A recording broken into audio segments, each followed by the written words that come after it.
वो तीन किस्म के लोग कौन है नबी पाक जो फरमा रहे हैं कि उन्हें अल्लाह के अर्श का साया क़यामत के दिन नसीब होगा। नंबर एक, मेरे आका फरमाते वो शख्स जो मेरे उम्मती की परेशानी को दूर करे।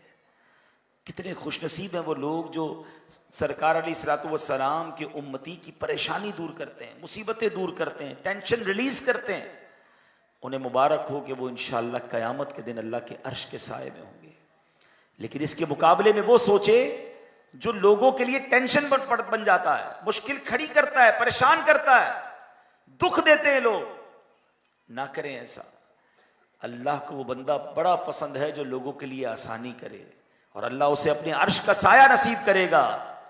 और जो मुसलमानों को तकलीफ पहुंचाता है, ये बात बहुत आगे तक जाती है।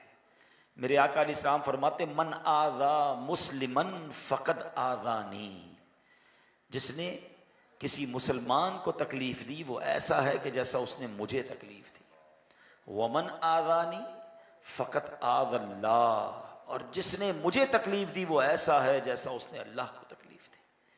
तो गौर कीजिए, तकलीफ देने वाला मर जाएगा, फंस जाएगा। आसानी दीजिए, आपकी दुनिया भी आसान हो जाएगी इंशाअल्लाह। क़यामत के दिन भी आसानी क्या होगी? अल्लाह के अर्श का साया नसीब होगा। दूसरा बंदा कौन? आका फरमाते मेरी सुन्नत को जिंदा करने वाला। मुबारक हो उन आशिकान रसूल को जो सुन्नतों पर अमल करते हैं, सुन्नतों को जिंदा करते हैं। दावत इस्लामी के माहौल में आप बार बार सुनते हैं सुन्नतों भरा माहौल, सुन्नतों भरा इज्तिमा, सुन्नतों भरा काफिला है, सुन्नतों पर बार बार बात होती है। ये बड़ा कमाल का काम है कि सुन्नत जिंदा करने वाला वो होगा कि जिसे क़यामत के दिन अल्लाह के अर्श का साया नसीब होगा। अब जो सुन्नत से दूर है, बल्कि माद अल्लाह सुन्नत का मजाक उड़ा रहा है, वो अपना ठिकाना सोचे कि मेरा क्या बनेगा। और तीसरे नंबर पर मेरे आका फरमाते वो खुश नसीब जो मुझ पर कसरत से दुरूद शरीफ पढ़ने वाला होगा। तो अपनी जिंदगी में दुरूद पाक को शामिल कीजिए, फजूल बातों से अपने आप को बचाइए। जरा मिलकर पढ़िए, अस्सलातु वस्सलामु अलैका या रसूल अल्लाह सल्लल्लाहु तआला अला मुहम्मद। ये दो अलग अलग दुरूद पाक थे, बड़े मुख्तसर शॉर्ट। एक दुरूद पाक में कितनी देर लगी? 2 सेकंड, मैक्सिमम 3 सेकंड। चले मैं 3 सेकंड मान लेता हूं। 100 बार दुरूद पाक पढ़ने में कितने देर लगेगी? 300 सेकंड। 300 सेकंड कितने मिनट बन गए? 5 मिनट। सिर्फ 5 मिनट में निकाल लूं तो 100 दुरूद हो जाएंगे। और हदीस पाक में आता है जो 100 बार दुरूद पाक पढ़ ले अल्लाह उस पर 1000 रहमत नाजिल फरमाता है। एक हदीस में आया जो 100 बार दुरूद पाक पढ़े उसकी दोनों आंखों के दरमियान ये लिख दिया जाता है कि बंदा निफाक और दोजक की आग से बरी है। बताओ ना, 5 मिनट देने से इतना अजर, और कसरत से दुरूद पाक पढ़ने वाला बन जाऊं तो कयामत की गर्मी से बचत का रास्ता बन जाएगा, अल्लाह के अर्श का साया मिल जाएगा। मगर आज मोबाइल हाथ में पकड़े तो घंटों निकल जाते हैं, मगर उसमें घंटों बिताने का टाइम है, दुरूद पढ़ने का टाइम नहीं, जिक्र करने का टाइम नहीं। ऐसा ना करें। आज आए हैं इस प्यारे इज्तिमा में, ये मदनी फूल लेकर जाएं कि इंशाअल्लाह रोजाना कसरत से दुरूद पाक पढ़ूंगा। इंशाअल्लाह रोजाना कलमा पाक की एक तस्बीह पढ़ें। देखिए ना, मरते वक्त हर किसी को कलमा चाहिए, सब चाहेंगे। कौन कौन चाहता है मरते वक्त मेरी जबान पर कलमा हो? सुभान अल्लाह। अच्छा, आज कितनी बार कलमा पढ़ा है? अब हाथ नहीं उठाइएगा, खुद ही जवाब अपने आप को दे दें। पूरे हफ्ते में कितनी बार कलमा पढ़ा है? कमाल देखिए, मरते वक्त सबको कलमा चाहिए, जिंदगी में पढ़ने के लिए तैयार नहीं है। ऐसा ना करें, जबान को कलमे का आदी बनाएं ताकि मरते वक्त जबान पर कलमा जारी हो जाए। और सुभान अल्लाह, जो एक बार ला इलाहा इल्लल्लाह कहता है उसके लिए नदरक लगा लिया जाता है। कुल बातों से बच रखी पढ़ लें। अल्लाह आपको फरमाए दुरूद पाक पढ़ लें। सल्लु अलल हबीब सल्लल्लाहु तआला अला मुहम्मद सल्लल्लाहु अलैहि वसल्लम। हजरत अनस बिन मालिक रदियल्लाहु सहाबी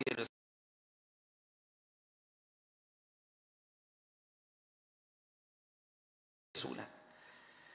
एक मरतबा नबी पाक अलैहिस्सलाम किसी रास्ते से गुजरे तो कहते हम भी साथ थे।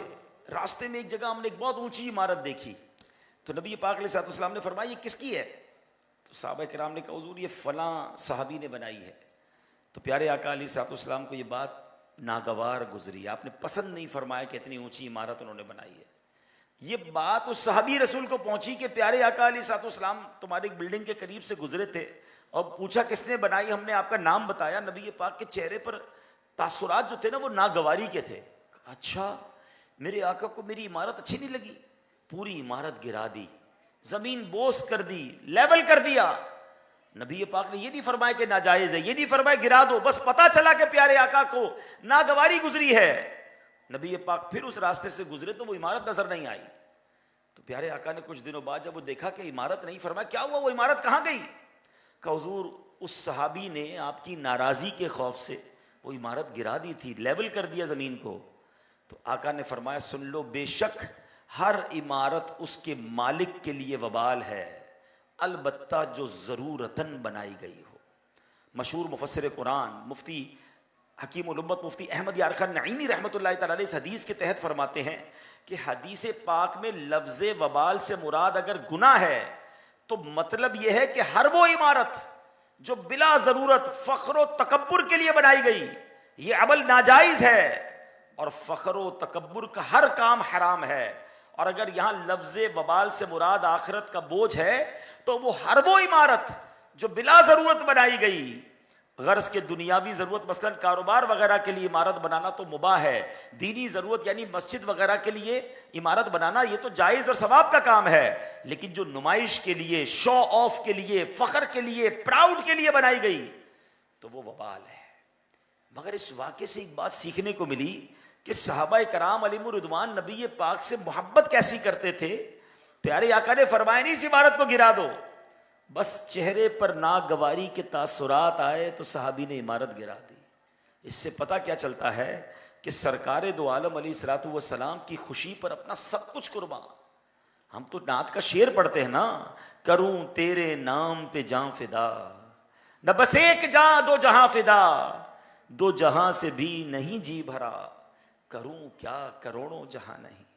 तो है मेरे प्यारे इस्लामी भाइयों, हमारा सब कुछ हमारे आका है, अगर वो राजी तो रब राजी, अगर वही नाराज हो गए तो फिर हमारा क्या बनेगा।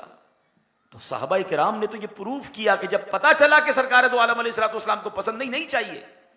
एक बार नबी पाक अलैहिस्सलाम ने एक सहाबी रसूल के हाथ में सोने की अंगूठी देखी, नबी पाक ने वो अंगूठी उतार कर जमीन पर फेंक दी। प्यारे आका तशरीफ ले गए, किसी ने कहा आप अंगूठी तो उठा लें, उठा के किसी औरत को दे दीजिएगा, आपके लिए जायज नहीं है, क्योंकि नबी पाक ने फरमाया कि कोई ये पसंद करता है कि अपने लिए अंगारा पहने। मर्द के लिए सोने के जेवरात जायज नहीं थे, उनको मालूम नहीं था जो साहब साथ खड़े थे। मगर जब उन्होंने जवाब पता है क्या दिया कि अगर मेरे आका ने इसको जमीन पर फेंका, मैंने नहीं उठाना, अब ये मेरे किसी काम की नहीं, नबी पाक जिस चीज से नाराज हो मेरे किसी काम की नहीं। अल्लाह अकबर, ये जज्बा था साहबा किराम का।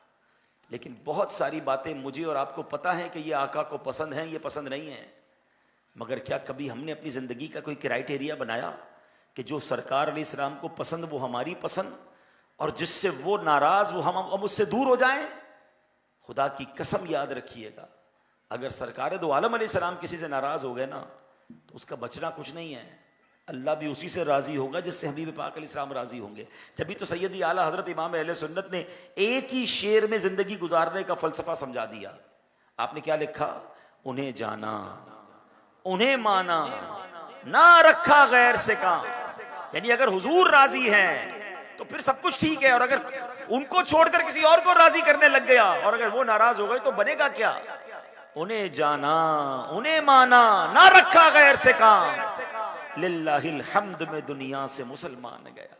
तो आज मैं चंद वो हदीसें आपके सामने पेश करना चाहता हूं जिसमें सरकार दो आलम अलैहिस्सलाम ने उन हदीसों में यह फरमाया कि जो ये अमल करने वाला है उसका हमसे कोई ताल्लुक नहीं, वो हमसे दूर है। यानी नबी पाक ने अपने आप से दूर जिसे करार दे दिया तो बताओ वो अमल करने वाले का बनेगा क्या? हमें पता होना चाहिए कि वो कौन से अमाल हैं। नबी पाक ने कुछ इस तरह के अल्फाज इरशाद फरमाए, लैसा मिन्ना, वो हम में से नहीं, यानी वो हमारे तरीके पर नहीं, हमारे प्यारों में से नहीं, हम उससे बेजार हैं। अब बताएं वो कितने बदनसीब लोग हैं। हालांकि अल्लाह और उसके रसूल को राजी करना ये सबसे ज्यादा जरूरी है। कुरान फरमाता है वल्लाहु व रसूलुहु अहक्कु अन युरदूहु इन कानू मुमिनीन। आसान तर्जुमा है कुरान, कंजुल इरफान। हालांकि अल्लाह और उसका रसूल इस बात के ज्यादा हकदार हैं कि लोग उसे राजी करें अगर वो ईमान वाले हैं। टॉप प्रायोरिटी ये होनी चाहिए कि अल्लाह राजी हो जाए, उसके हबीब राजी हो जाए। अब गौर करते जाएं मेरे प्यारे इस्लामी भाइयों कि हमारे इन आमाल में कहीं हम भी तो मुब्तला नहीं, जिनके बारे में नबी पाक ने फरमाया उसका हमसे कोई ताल्लुक नहीं, वो हमसे दूर है। पहली हदीस जो आज मैं पेश कर रहा हूं, आका फरमाते लैसा मिन्ना मन लम यतगन्ना बिल कुरान, यानी जो खुश इल्हानी से कुरान न पढ़े वो हम में से नहीं। अच्छे तरीके से कुरान पढ़ना है, कुरान पढ़ना भी है और अच्छे तरीके से, मखारिज के साथ, तलफ्फुज के साथ, अच्छे अंदाज में। और आका फरमाते जो इस अंदाज से कुरान न पढ़े वो हम में से नहीं। एक बार सहाबी रसूल हजरत अब्दुल्लाह इब्न मसूद कहीं से गुजर रहे थे, देखा एक गाने वाला, बड़ी अच्छी उसकी आवाज थी। ये जो गुलकार होते हैं, अल्लाह करे कोई सुन रहा हो मुझे, हैं जो अपनी आवाज में गाने, गजलें, पता नहीं क्या क्या गा रहे होते हैं, आवाज अच्छी होती है उनकी, मगर आवाज का गलत इस्तेमाल है ना। अल्लाह ने नेमत दी, उस नेमत को किस काम में यूज कर रहे हो। हजरत अब्दुल्लाह इब्न मसूद ने देखा एक गवैया, एक गाने वाला बड़ी जबरदस्त अंदाज में अपना गाना गा रहा था। आपने जुमला कहा काश ये आवाज कुरान पाक के लिए इस्तेमाल होती, कुरान की तिलावत के लिए इस्तेमाल होती। ये कहकर आप तो तशरीफ ले गए, मगर अल्लाह अकबर, जब उस बंदे को मालूम हुआ कि हजरत अब्दुल्लाह इब्न मसूद गुजरे थे, मेरी आवाज सुनी गाने की और आपने ये जुमला फरमाया, अल्लाह अकबर, उस शख्स ने तौबा की, हजरत अब्दुल्लाह इब्न मसूद की खिदमत में आया और प्रैक्टिस करने लगा, और एक वक्त आया कि कुरान का बेहतरीन कारी बन गया। ऐसे कई गुलकार हैं जिन्होंने तौबा की, अब वही आवाज नाते रसूल में इस्तेमाल हो रही है, तिलावत कुरान में इस्तेमाल हो रही है। अल्लाह ने आवाज इसलिए दी है, जबान इसलिए दी है कि उसका जिक्र, उसके हबीब का जिक्र किया जाए। ये आंखें किस लिए दी, ये दिल किस लिए दिया। वो पंजाबी शायर लिखते हैं ना, दिल याद लई बनाया है, तारीफ लई ज़बान, दिल याद लई बनाया है, तारीफ लई ज़बान, अखियां बनाइयां सोने दे दीदार वास्ते, अखियां बनाइयां सोने दे दीदार। अल्लाह ऐसा करे कि दिल भी ऐसा हो, आंखें भी ऐसी हो, जबान भी ऐसी, उसका इस्तेमाल अच्छा हो। तो अब यहां ये हदीस तो मैंने बयान कर दी कि आका फरमाते वो हम में से नहीं जो कुरान अच्छे अंदाज से ना पढ़े। क्या है हदीस, लैसा मिन्ना मन लम यतगन्ना बिल कुरान, जो खुश इल्हानी से कुरान ना पढ़े वो हम में से नहीं। ये तो मामला अजीब हो गया, यहां तो कुरान पढ़ते ही नहीं है। खुश इलानी की तो बात की बात है, पूरा पूरा साल गुजर जाता है कुरान को हाथ नहीं लगाते, बल्कि कुरान पढ़ना ही नहीं आता। खुश इलानी तो अपर स्टेज है ना, पहले कुरान तो पढ़ ले, देख के नहीं पढ़ सकते। तो उसका बनेगा क्या कि अगर नबी पाक ने फरमाया कि तुम्हें कुरान भी नहीं आता था और कुरान अच्छा पढ़ते नहीं थे, तुम्हारा हमसे कोई ताल्लुक नहीं, तो हम किधर जाएंगे। अब आप कहें यार इतनी उम्र में कुरान कहां पढ़ें, अल्लाह सलामत रखे दावत इस्लामी वालों को, क्यों पकड़ते हैं आपको। आए भाई, हमारे मदरसे बच्चे हैं तो मदरसुल मदीना, हमारे शिफ्ट वाले मदरसे में आ जाएं, बड़े हो गए तो मस्जिद में मदरसुल मदीना बालिगान लग रहा है, कोई पैसे कोई रुपया नहीं लेते आपसे, कहते हैं आ जाएं, अपना तलफ्फुज़ ठीक कर लें, अपनी तिलावत बेहतर कर लें। कुरान, मुसलमान और कुरान से कैसे दूर रह सकता है। एक और हदीस पाक है, वो दिल वीरान है जिसमें कुछ कुरान नहीं है। गौर करें हमारे दिल में कितना कुरान है, कैसे कुरान से दूर रहकर जिंदगी कैसे गुजार रहे हैं। खुदा के वास्ते कुरान से मोहब्बत कीजिए। अच्छा, मजे की बात बताऊं, एक हदीस आपने सुनी जिसमें नबी पाक ने फरमाया कि उस बंदे का हमसे कोई ताल्लुक नहीं जो अच्छा कुरान ना पढ़े। और एक और हदीस पता है क्या है, खैरुकुम मन तअल्लमल कुरान व अल्लमहु, तुम में बेहतरीन वो है जो कुरान पढ़े या दूसरों को पढ़ाए, कुरान सीखे या दूसरों को सिखाए। हैं दो अलग अलग साइडें हो गई ना। एक कुरान से दूर रहने वाला जिसको फरमाया हमारा इससे ताल्लुक ही कोई नहीं, और एक वो बंदा जो कुरान पढ़ रहा है या पढ़ा रहा है, फरमाया बेहतरीन सबसे ही है। अब आप तय करें कौन सा रास्ता इख्तियार करना है। अब आप कहें यार कुरान पढ़ना मुश्किल है, दुनिया की हर चीज सीख ली आपने।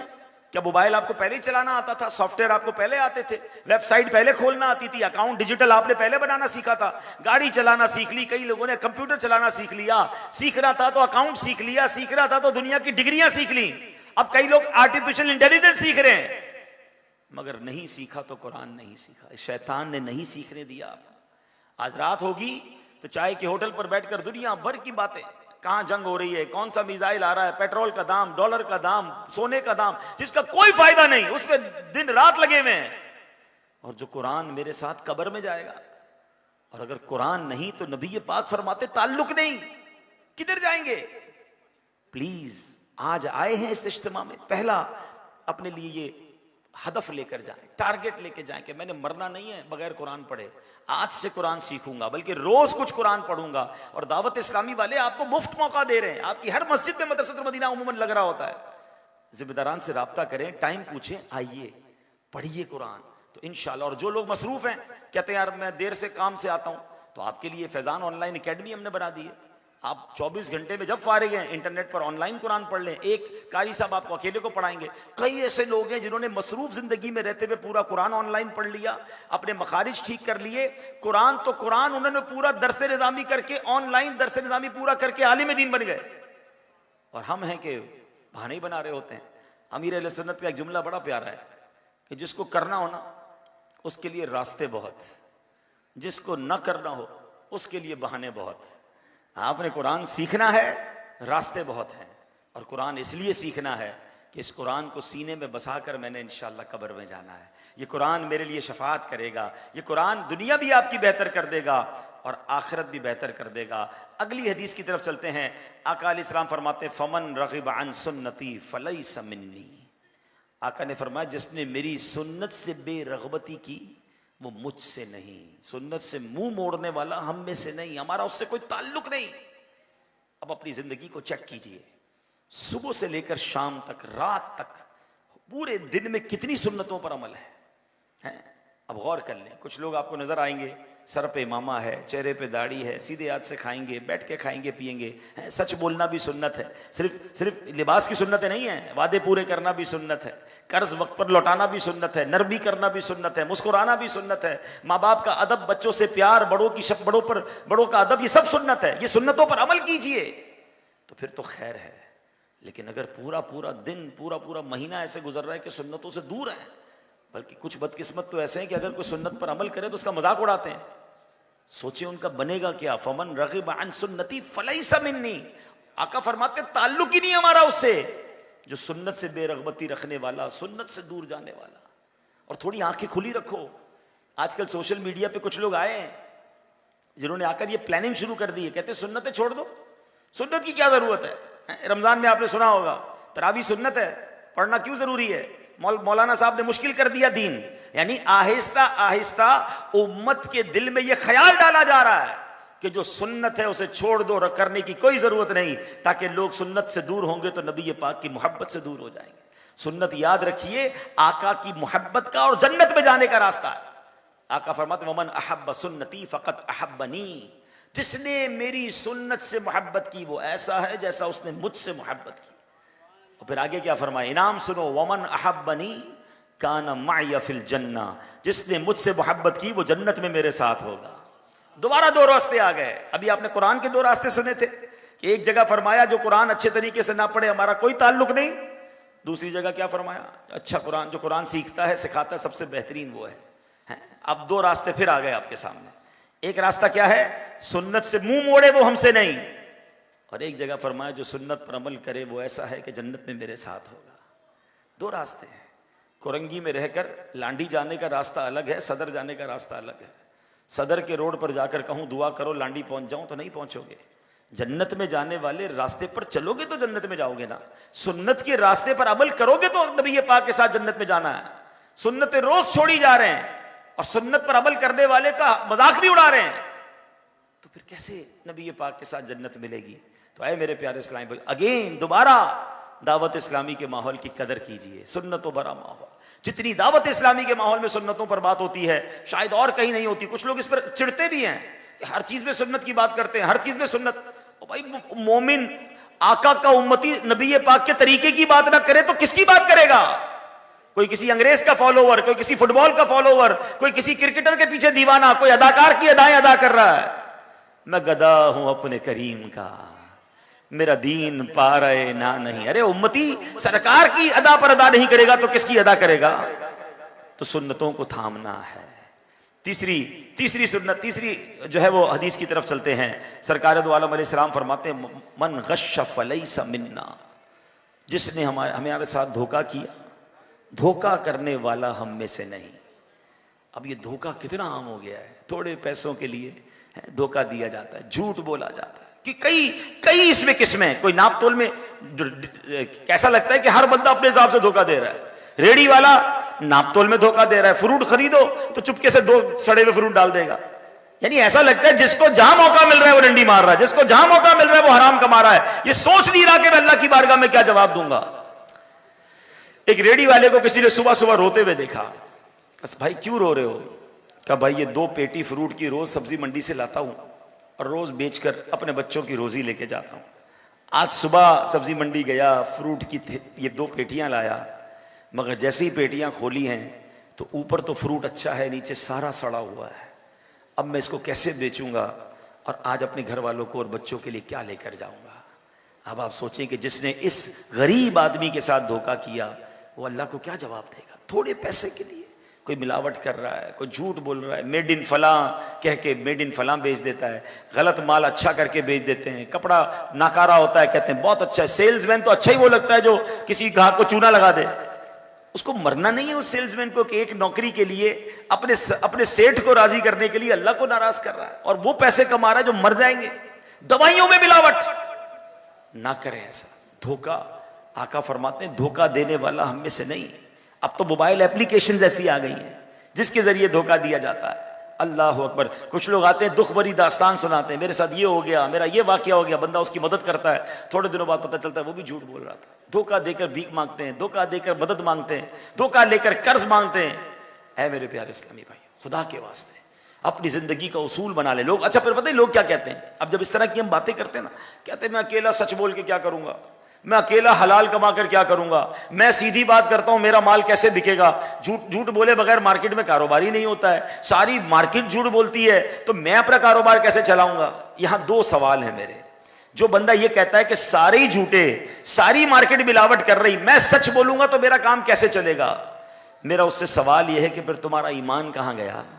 ईमान क्या है? रिस्क देने वाला कौन है? सब मिलकर जवाब देंगे। राज़िक कौन है?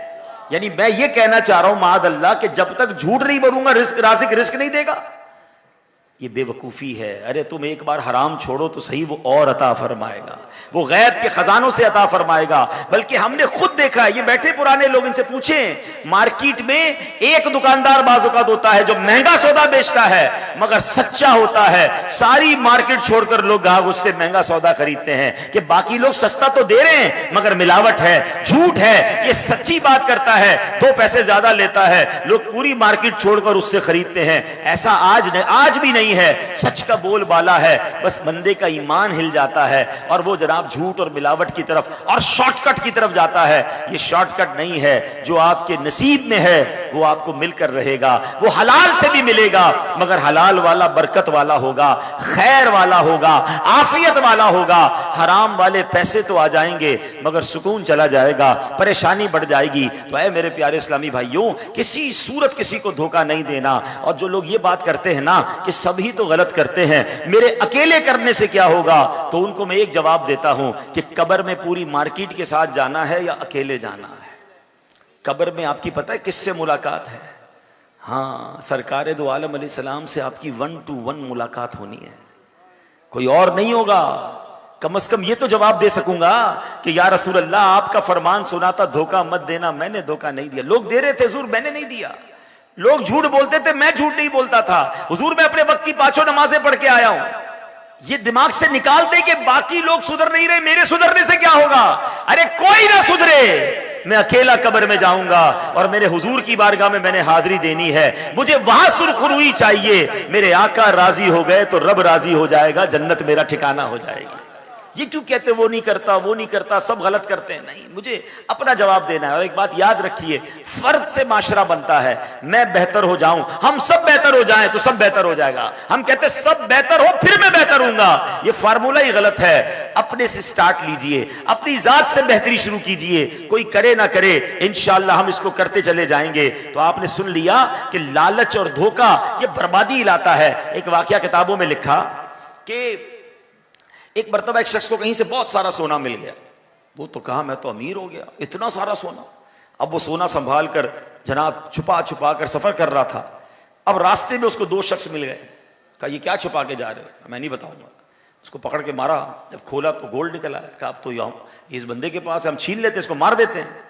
तो उसने कहा देखो मुझे मारोगे, कत्ल का भी गुनाह होगा, पुलिस भी पकड़ लेगी, ये सोना हम तीनों ही बांट लेते हैं, क्यों मारते हो मुझे? आइडिया तो सही है, 50-50 की जगह 30-33 मिल जाएगा, लेकिन बंदे को मारना भी नहीं पड़ेगा।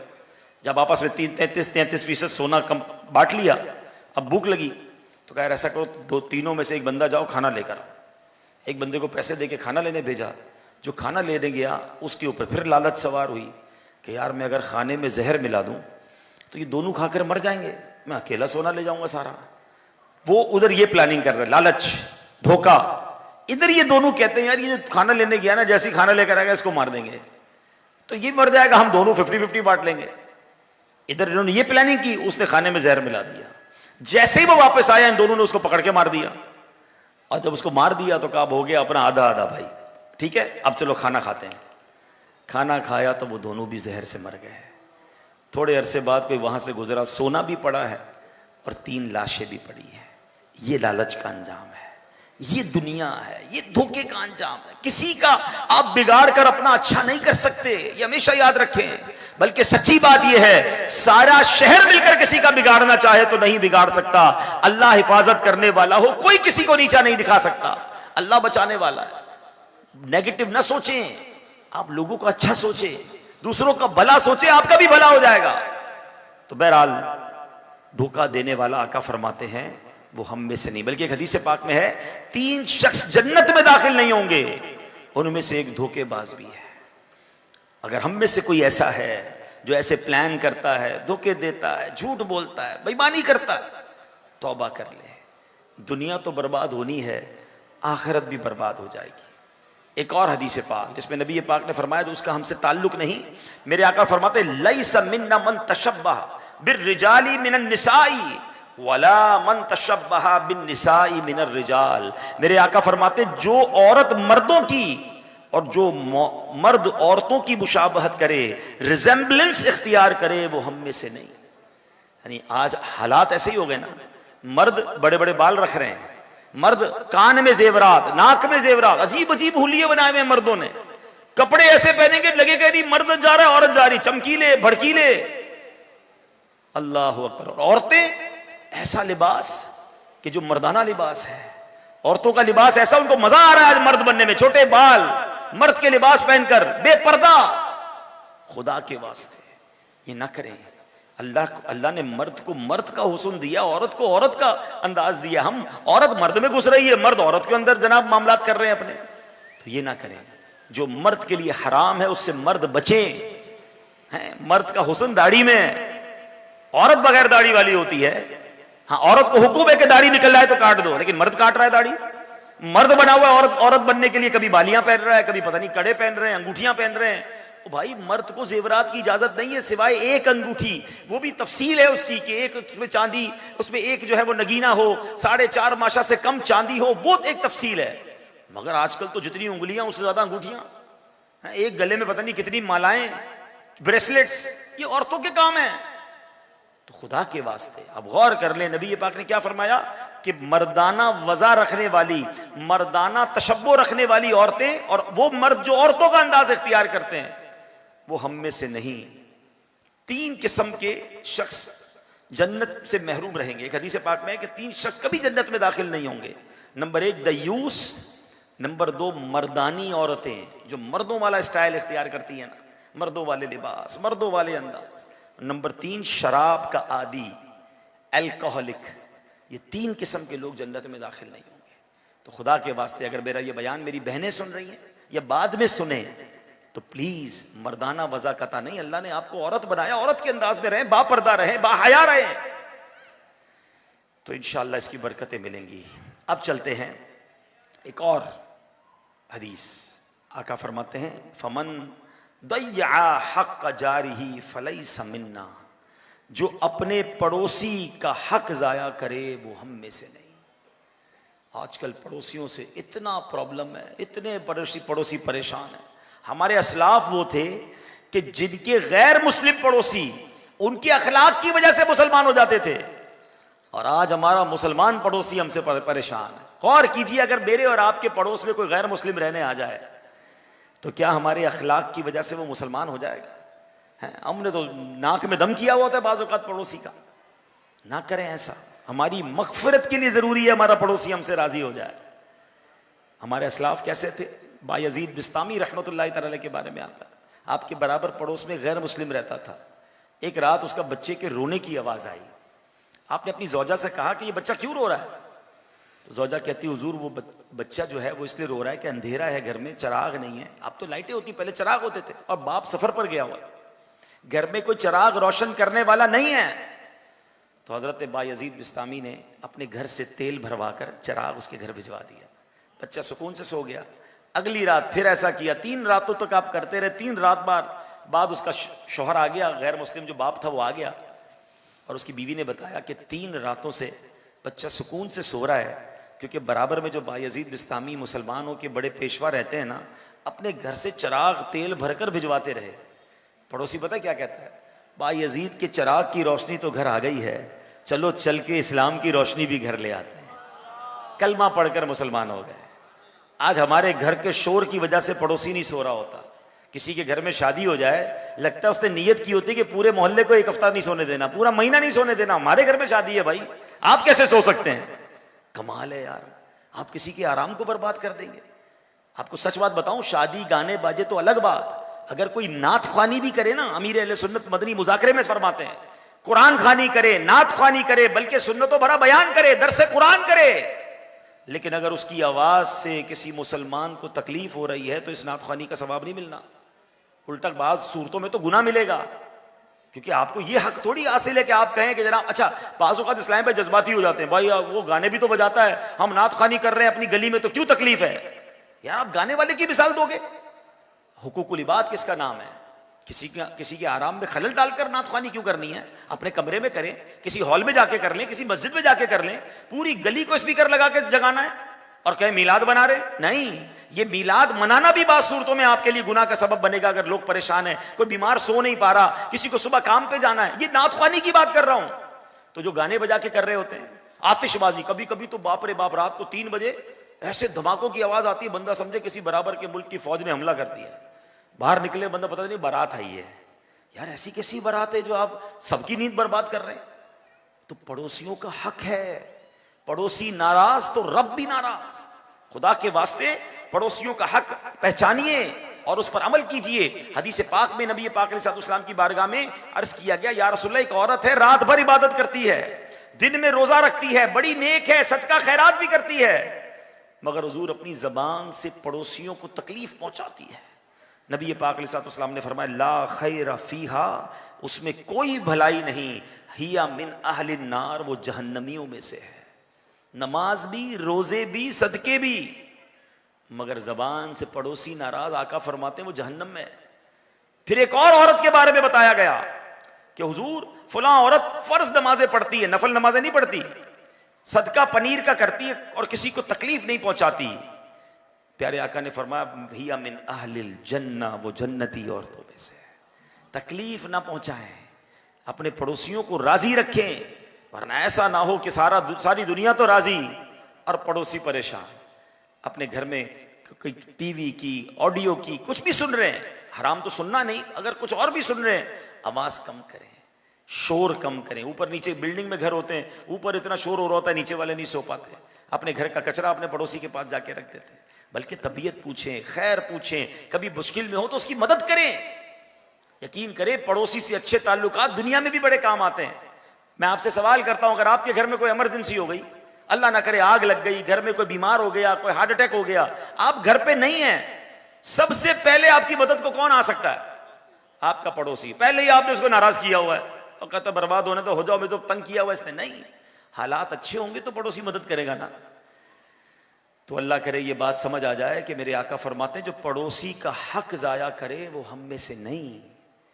अमीरुल मोमिनीन उम्मे सलमा रदी अल्लाह तआला फरमाती है, हमसाये की बकरी हमारे घर में दाखिल हो गई और उसने रोटी मुंह में उठा ली। चुनाचे में बकरी की तरफ गई और बकरी के जबड़े से अपनी रोटी खींच ली।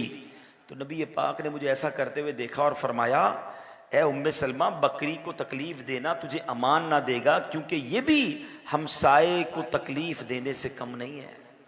हमसाए की बकरी थी ना, रोटी ले ली है, ठीक है, लेकिन किस कदर हम तो अल्लाह अकबर, कोई बच्चा पड़ोसी का आके हमारे घर के आगे कोई गंदगी करके चला जाए, हम तो उस बच्चे को भी नहीं छोड़ते, पड़ोसी को भी नहीं छोड़ते। हो गई गलती, माफ करें, छोटी छोटी बातों पे लड़ाई झगड़े ना करें, प्यार से रहें, माफ करें, दरगुजर करें। तो अल्लाह करे कि ये बात समझ आ जाए कि पड़ोसी कितना अहम है हमारे लिए और हमारी बख्शिश के लिए। और अगर हम सब अपने अपने पड़ोसियों का ख्याल रखने वाले बन जाएं तो सोचिए हमारा मोहल्ला कितना प्यारा हो जाएगा। हमारे आसपास के घर पे रहने वाले आपस में किस मोहब्बत और प्यार से रहेंगे। हमारे असलाफ तो कैसे पड़ोसियों पर मेहरबान होते थे, बल्कि इशार करते थे। एक साहबी रसूल के बारे में आता है, उनके घर में सिरी भिजवाई गई। अरब के लोग जो ना बकरे का जो सर होता है वो जिसको बेचते हैं बड़ी इज्जत से बेचते हैं, बड़ा पसंदीदा खाना है वो। तो एक साहबी रसूल के पास वो आई, उन्होंने कहा ज़रूरत तो है मुझे, मगर मेरे पड़ोसी को मुझसे ज़्यादा ज़रूरत है। वो सिरी उन्होंने उसको भिजवा दी। और दूसरे पड़ोसी को जब मिली तो उन्होंने कहा माशाल्लाह बहुत अच्छा तोहफा भेजा, लेकिन मुझसे ज़्यादा मेरे पड़ोसी को ज़रूरत है। उन्होंने आगे भिजवा दी। रिवायतों में आता है 7 घरों से घूमकर वो पहले घर में दोबारा आ गई। यानी हर बंदा ये चाहता था कि ये अच्छा खाना मेरा पड़ोसी खा ले। और आज क्या हाल है कि पड़ोसी के घर में कोई खाना जा रहा होता तो नजरें होती, उधर क्यों जा रहा है भाई, हमारे पास क्यों नहीं आ रहा। ऐसा ना करें, अपने पड़ोसी का ख्याल रखें। और एक और बात बताऊं कि जिनको अल्लाह ने नवाजा है ना और पड़ोसी गरीब है, तो अव्वल तो जो मंगवाएं उनके लिए भी मंगवा ले, नहीं मंगवा सकते तो कम से कम उसके रैपर, पैकेट, शॉपिंग बैग जो होते हैं बच्चों के सामने ना मंगवाएं। उनके बच्चे फिर परेशान होते होंगे कि यार पड़ोस के घर में कभी बर्गर आ रहा है, कभी पिज़्ज़ा आ रहा है, कभी ब्रोस्ट आ रहा है, अब्बू हमें आप नहीं मंगवा के देते। अच्छा खा भी ले तो बाहर उसकी चीज़ें ना रखें, वो बाप बराबर वाला परेशान हो जाएगा कि मैं मंगवा भी नहीं सकता और बच्चे बराबर में देखकर परेशान होते हैं। पड़ोसियों को हमारी वजह से दुख ना हो। शरीयत ये कहती कि हमारी वजह से हमारे पड़ोस और उसके बच्चे राजी रहें। और देखो मेरा इस्लाम कितना प्यारा है, अल्लाह अकबर। नबी पाक अलैहिस्सलाम से पूछा गया कि पड़ोसी के हुकूक क्या हैं, तो फरमाया अगर वो तुमसे मदद चाहें तो उसकी मदद करो, तुमसे कर्ज मांगे तो उसे कर्ज दो, अगर मोहताज हो तो उसकी हाजत पूरी करो, अगर बीमार हो जाए तो उसकी इयादत करो, अगर फौत हो जाए तो उसके जनाजे में शिरकत करो, अगर उसे कोई भलाई पहुंचे तो मुबारकबाद दो, अगर उसे कोई मुसीबत पहुंचे तो ताज़ियत करो। उसकी परमिशन के बगैर उसके घर के सामने ऊंचा घर ना बनाओ कि उसे हवा ना पहुंचे, पड़ोसी को तकलीफ ना पहुंचाओ। अगर तुम कुछ फल खरीद कर लाओ तो पड़ोसी के घर भी कुछ भेजो, अगर ऐसा ना करो तो फल छुपा कर ले जाओ, अपने बच्चों को भी वो फल घर से बाहर न लाने दो कि पड़ोसी के बच्चे उस फल को देखकर गमगीन ना हो। अल्लाह अकबर। फरमाया अपने हंडिया की खुशबू से भी पड़ोसी को तकलीफ ना पहुंचाओ, मगर ये कि कुछ सालन भेज दिया करो। आपके घर में खाना बन रहा है, बराबर खुशबू जा रही है, उनके पास बेचारों के पास खाना नहीं, तो फरमाया इससे तकलीफ ना हो, कुछ सालन उनके घर भी भेजो। फिर आका फरमाते हैं जानते हो पड़ोसी का हक क्या है? उस जात की कसम जिसके कब्जा कुदरत में मेरी जान है, पड़ोसी का हक सिर्फ वही अदा कर सकता है जिस पर अल्लाह पाक रहम फरमाए। आज ये भी नियत करके जाए, बल्कि एक मशवरा दे देता हूं, मैं भी नियत करता हूं। चले बयान करते करते मैंने भी नियत कर ली, पहले भी 1-2 बार ऐसा किया है, आज फिर नियत करता हूं कि अब जाए ना अपने पड़ोसी से मुलाकात करें और उससे माफी मांगे कि आज तक मेरी वजह से, मेरे बच्चों की वजह से आपको कोई तकलीफ हो गई है तो माफ़ कर दीजिएगा, क्योंकि हमें नहीं पता अगर वो नाराज़ हो गया तो कहीं रब नाराज़ ना हो जाए। कोई तोहफा भिजवा दे उनके घर, हो गई होगी तकलीफ, इतनी सारी ज़िंदगी गुजर गई है, तो कभी पार्किंग करते वक्त, सामान बार रखते वक्त तो माफ़ी मांग ले, क्योंकि पड़ोसी राज़ी हो गया तो रब राज़ी हो जाएगा। आखिरी हदीस, वैसे तो इस बारे में बहुत सारी हदीस हैं, मगर आज के बयान की आखिरी हदीस कि मेरे आका फरमाते हैं लैसा मिन्ना मैयन कुरू नकरल गुराब, यानी जो कव्वे की तरह ठोंगे मारे वो हम में से नहीं। इस हदीस पाक का मतलब पता है क्या है? कि नमाज में सजदा करते वक्त जो बंदा ऐसी जल्दी करे कि सर सजदे में रखे फिर उठा ले, फिर सजदे में रखे उठा ले, ऐसा जैसे कव्वा ठोंगे मारता है, फरमाया लैसा मिन्ना, वो हम में से नहीं। वाकई कुछ लोग ऐसे नमाज पढ़ते हैं कि न जाने किस बात की जल्दी है, और अगला बंदा देखे कि ऐसा लग रहा है कि पता नहीं नमाज हो रही है, कुछ और ही हो रहा है। 1 रकात हम पढ़ते हैं, 4 रकात पढ़ के फारिग भी हो जाते हैं। अच्छा यही बंदा चाय के होटल पे 2 घंटे बैठ जाएगा, नमाज जल्दी जल्दी पढ़नी है, इतनी जल्दी पढ़नी है कि कैसे तिलावत हुई, कैसे रुकू हुआ, कैसे सजदा हुआ। तादील अरकान वाजिब है, ये सीखें, वरना होगा क्या, वजू भी किया, नमाज भी पढ़ी, मस्जिद में भी आए, मगर सवाब न मिला, उल्टा गुनाह मिला। आका फरमाते हमारा ताल्लुक ही नहीं उससे। एक और जगह फरमाया सबसे बुरा चोर, हदीस का खुलासा, नमाज का चोर है। पूछा गया हुजूर नमाज का चोर कौन है, नमाज में कौन चोरी कर सकता है? फरमा जो नमाज ऐसे पढ़े जो ठोंके मारता है ना, जल्दी जल्दी नमाज पढ़ने वाला, ना करे ऐसा। तो बात शुरू हुई थी कुरान से, एंड हो रही है नमाज पे कि कुरान भी सीखना है, नमाज भी सीखनी है। कहाँ सीखी नमाज हमने, कहाँ सीखा वजू? हमने अब्बू को वजू करते देखा तो वैसे ही वजू करने लग गए, घर में नमाज पढ़ते बड़ों को देखा वैसे नमाज पढ़ी, सीखी कहीं नहीं। हालांकि नमाज के फराइज हैं, नमाज की शराइत हैं, वाजिबात हैं, कई ऐसे अमाल हैं जिनसे नमाज फासिद हो जाती है। कौन सीखेगा ये? और बगैर सीखे पढ़ेंगे तो कहीं ऐसा ना हो कि नमाज तो पढ़ रहे हैं मगर नमाज कबूल ही नहीं हो रही, बल्कि उसका फायदा भी नहीं हो रहा। रिवायतों में आता है कई कुरान पढ़ने वाले ऐसे हैं जिन पर खुद कुरान लानत करता है। अब आप सोचे कितनी अजीब बात है, कुरान पढ़ भी रहा है और कुरान ही लानत, क्योंकि सही नहीं पढ़ रहा, अमल ठीक नहीं है। तो बहरहाल अल्लाह करे दिल में उतर जाए मेरी बात। आज मैंने मुख्तसरन आपको चंद हदीसें सुनाई हैं, वरना यकीन करें ऐसी बहुत सारी हदीसें हैं। मैं मशवरा देता हूँ, एक किताब है मकतबतुल मदीना से जारी हुई, उसका नाम ही यही है, वो हम में से नहीं।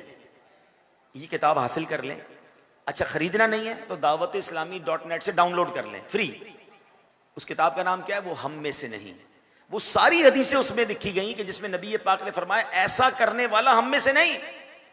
तो पहले मैं वो लिस्ट तो देख लूं, कहीं मैं तो वो काम नहीं कर रहा, और उससे तौबा करके दूर हो जाऊं, क्योंकि मुझे नबी पाक के गिरोह में शामिल होना है। मुझे तो आका के परचम तले कयामत के दिन जमा होना है, बल्कि हुजूर के पीछे पीछे जन्नत में जाना है। नात में शेर तो ये पढ़ते हैं ना कि बागे जन्नत में मोहम्मद मुस्कुराते जाएंगे, फूल रहमत के झड़ेंगे और हम उठाते जाएंगे, खुल्द में होगा हमारा दाखिला इस शान से, या रसूल अल्लाह का नारा लगाते जाएंगे। भाई पहले ऐसे काम तो छोड़ दो जिसमें आका अपने आप से दूर फरमा रहे हैं सल्लल्लाहु तआला अलैहि वसल्लम। अल्लाह करे मैं भी अमल करने वाला बन जाऊं, आप भी बन जाएं। ऐसी प्यारी बातें दावत इस्लामी के माहौल में सिखाई जाती हैं। इज्तिमा में आया करें, काफिलों में सफ़र करें, इंशाअल्लाह कुरान भी ठीक होगा, नमाजें भी हमारी दुरुस्त हो जाएंगी। मदरसतुल मदीना बालिगान को थाम लें, ये कमाल की नेमत है। तकरीबन मेरा ख्याल है कोरंगी की तमाम ही मस्जिदों में होता होगा, नहीं होता तो अपने ज़िम्मेदारान से पूछें कि कब और क्या टाइमिंग्स हैं, उसमें आ जाएँ। 15 मिनट 20 मिनट आधा घंटा रोज़ का दे दें, मखारिज भी ठीक हो जाएंगे, नमाज भी अल्लाह ने चाहा बेहतर होना शुरू हो जाएगी, और फिर बरकतें मिलना नसीब हो जाएंगी। अल्लाह पाक अमल करने की तौफीक अता फरमाए, आमीन बिजाहिन नबी अमीन सल्लल्लाहु तआला अलैहि वसल्लम। अल्हम्दुलिल्लाहि रब्बिल आलमीन वस्सलातु वस्सलामु अला खातमिन नबिय्यीन। अल्लाहुम्मा रब्बना आतिना फिद दुनिया हसनह व फिल आखिरति हसनतन व क़िना अज़ाबन्नार व क़िना अज़ाबल क़ब्रि व क़िना अज़ाबल हश्रि व क़िना हिसाबल मीज़ान। अल्लाहुम्मा अइन्नी अला ज़िक्रिका व शुक्रिका व हुस्नि इबादतिक या मुक़ल्लिबल क़ुलूब सब्बित कुलूबना अला दीनिका या मुसर्रिफल कुलूब सर्रिफ कुलूबना अला तौअतिका। ए डूबतों को बचाने वाले, ए बेकसों की दस्तगीरी करने वाले, हम सब की हाज़िरी को अपनी बारगाह में कबूल फरमा। ए रब्बे करीम, आज जो हमने हदीसें सुनी हैं कि जिसमें नबी पाक ने फरमाया ये आमाल करने वालों से मेरा कोई ताल्लुक़ नहीं, ए अल्लाह उन बुरे आमाल से हम सब की जान छुड़ा दे। अल्लाह हमें नबी पाक के पसंदीदा बंदों में शामिल फरमा दे, सुन्नतों से मोहब्बत करने वाला बना दे। अल्लाह कुरान अच्छे तरीके से पढ़ने वाला बना दे, पड़ोसियों का ख्याल रखने वाला बना दे, मुसलमानों को धोखा देना नहीं बल्कि मुसलमानों की खैर खाही करने वाला बना दे। ए परवरदिगार, हमें 5 वक्त का नमाजी बना दे। ए करीम, हम में जो बीमार हैं उन्हें शिफाए कामिला अता फरमा। नवीद भाई की वालिद और वालदा की मग़फ़िरत फरमा। अल्लाह हमारी एक बहन बीमार हैं, अल्लाह उन्हें भी शिफा अता फरमा। कारी वसीम साहब की वालदा की मग़फ़िरत फरमा। हम में से जिनके माँ बाप रिश्तेदार दुनिया से चले गए, मौला सब की मग़फ़िरत फरमा। ए परवरदिगार, जितने बीमार हैं उन्हें शिफा अता फरमा। कर्ज़दारों के कर्ज़े उतर जाएं, बे औलादों को नेक और सालेह औलाद अता फरमा। रूठों को बना दे, बिछड़ों को मिला दे। ए करीम, इस मस्जिद को आबाद फरमा, इसको आबाद करने वालों के घरों को आबाद फरमा। आज का इज्तिमा सजाने में जिन जिन इस्लामी भाइयों ने दामे दिरमे कदमे सुखने हिस्सा मिलाया, मेरे मौला सबका सीना मदीना बना दे। ए परवरदिगार, हज खुश नसीब हाजी हज को जा रहे हैं, ए अल्लाह तेरे ख़ज़ानों में कमी नहीं, हमें भी हज की सआदत नसीब फरमा। अल्लाहुम्मा रज़ुक़ना हज्जम मबरूरा व सअयम मशकूरा व ज़ंबम मग़फ़ूरा व तिजारतन लन तबूर या आलिम मा फिस सुदूर अखरिजना या अल्लाह मिनज़्ज़ुलुमाति इलन नूर। ए अल्लाह, हमारी दावत इस्लामी को तरक्कियाँ अता फरमा, आलम इस्लाम का बोल बाला फरमा। मुसलमान दुनिया में जहाँ जहाँ परेशान हैं, मेरे मौला गैब से मदद फरमा, मुसलमानों की हिफाजत फरमा। रब्बना तक़ब्बल मिन्ना इन्नका अंतस समीउल अलीम व तुब अलैना या मौलाना इन्नका अंतत तव्वाबुर रहीम। बिबरकति इन्नल्लाह व मलाइकतहु युसल्लूना अलन नबी या अय्युहल्लज़ीना आमनू सल्लू अलैहि व सल्लिमू तस्लीमा। अल्लाहुम्मा सल्लि अला सय्यिदिना व मौलाना मुहम्मदिन तिब्बिल कुलूबी व दवाइहा व आफियतिल अबदानी व शिफाइहा व नूरिल अबसारी व दियाइहा व अला आलिहि व सहबिहि व बारिक व सल्लिम। जब दमे वापसी हो या अल्लाह, सामने हो रोज़ाए रसूलुल्लाह और लब पे हो ला इलाहा इल्लल्लाहु मुहम्मदुर रसूलुल्लाह। अदब व शौक़ के